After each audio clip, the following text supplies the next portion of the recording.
Lalo pang lumakas at bumilis ang bagyong Labuyo habang gumagalaw ito papalapit sa lupa. Huli itong namataan ng Pag-asa 1,000 kilometers silangan ng Bicol Region. Aabot sa 55 kilometers per hour mula sa sentro ang lakas ng hangin nito at kumikilos pahilagang kanluran sa bilis na 19 kilometers per hour.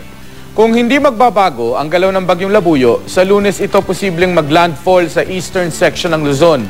Sa ngayon, wala pa itong direktang epekto sa bansa pero posibleng lumakas pa ito at maging typhoon bago pa maglandfall. Base yan sa datos ng Weather Central.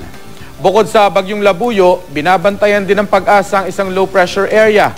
Huli itong namataan 65 kilometers timog silangan ng San Jose Occidental, Mindoro.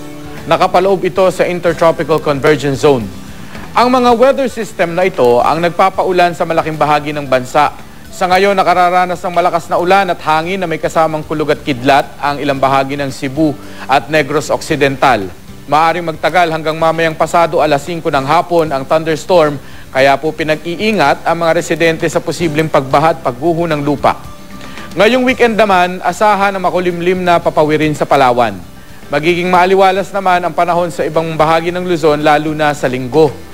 Maulap na papawirin at madalas sa pag-ulan naman ang maaaring maranasan sa Visayas sa araw ng Linggo. Maulap at maulang Linggo naman ang posibleng maranasan sa Northern Mindanao, Zamboanga Peninsula at ilang bahagi ng Soc-Sargen Region.